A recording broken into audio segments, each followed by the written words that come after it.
Long-finned pilot whales by Trinity West, president of My Marine Biology.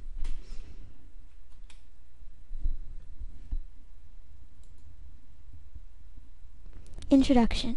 A lot of people have asked me, since your second favorite animal is the manatee, then what is your favorite? My favorite marine mammal is the pilot whale, so that is why I've decided to do a presentation all about them for our first YouTube video. Why do I like them so much? Now, that's the only hard question, but I think that I really like the shape of their head and also the way they swim. I just think they swim so gracefully, and that whenever I see videos of them, I get amazingly distracted by these beautiful animals. I hope you enjoy this presentation. Description.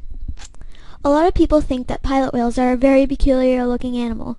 I cannot argue with that, but I also really like them. All of the pilot whales have a very bulbous head, and because of that you can barely see their beak or mouth. The flippers are very long, longer than short-finned pilot whales.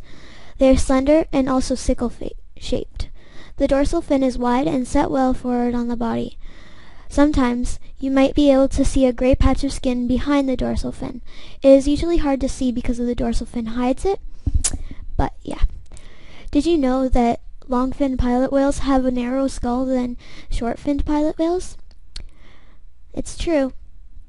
Their flippers are about 18 to 30% of their body length, and they can grow up to 6.5 meters long, and males grow 1 meter bigger than the females. Pilot whales also weigh a lot. The males weigh 1,300 kilograms, and the females weigh 2,300 kilograms.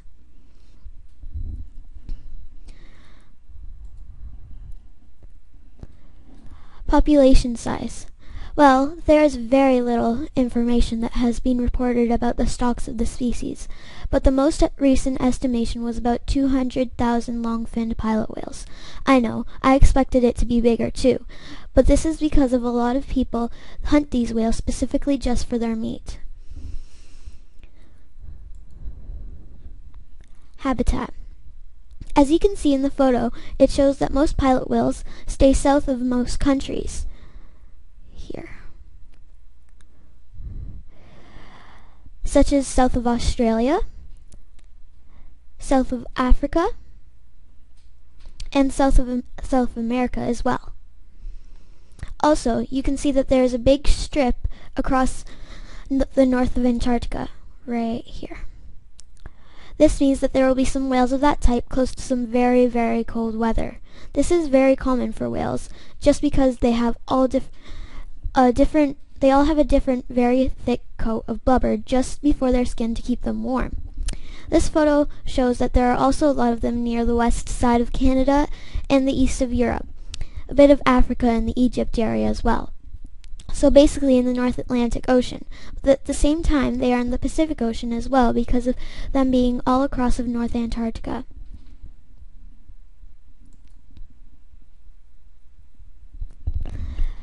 Migration. The long-finned pilot whale's migration starts with moving towards the shelf edge during the winter. They arrive during early spring. After that, they all go north along the edge to George Bank in Nova Scotia. After arriving to their destination, which is Newfoundland, in late spring. This is because of their breeding season that usually happens around the time of June through August. Sometimes starts in early May in the Newfoundland waters. They stay there until near the end of fall, and when winter is coming, after that, they go back to where they came from and start the cycle again. Why do they go on this path? Well, every marine mammal, and mostly just animals in general, love to eat. And also they cannot survive without food.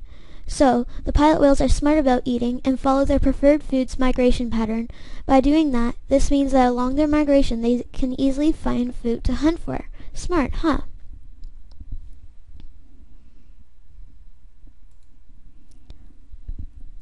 Food. Well, for pilot whales, it mostly depends where they are. Primarily, though, they eat squid, and something called gregarious fish is their second favorite.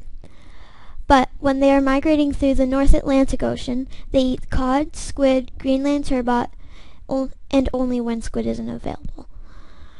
When they are migrating in the northeastern United States waters, they eat Atlantic mackerel, cod, turbot, herring, hake, and dogfish. When do they eat? Well, most pilot whales save their hunger to hunt at night in the dark waters when the squid come out. Did you know that pilot whales can dive for 18 minutes and up to 828 meters deep?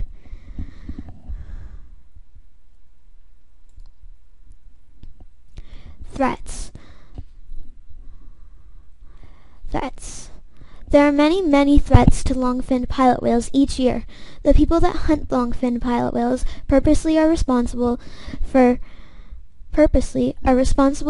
killing 850 whales of this species a year.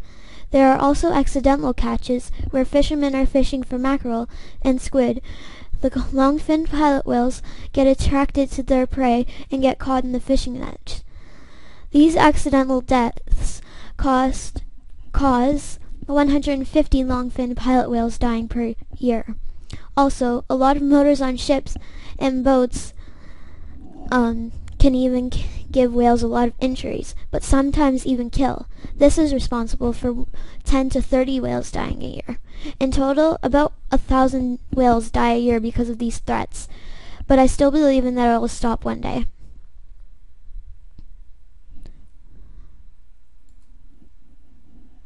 Reproduction.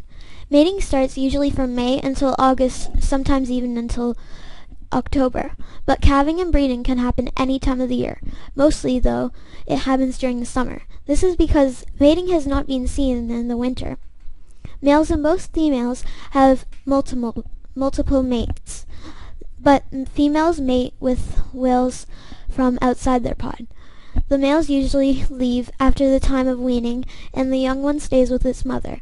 Gestation usually lasts for about 15 months, and sometimes more, and weaning lasts for about 24 months. Calves are usually born in the winter when the squid are spawning, so that the mother can teach the small one how to hunt. Females give birth every 7 years and will have up to 5 calves in their lifetime. Thank you everybody for listening. Long-finned pilot whales are beautiful animals and I was very happy to teach you about them. I hope you have learned something new.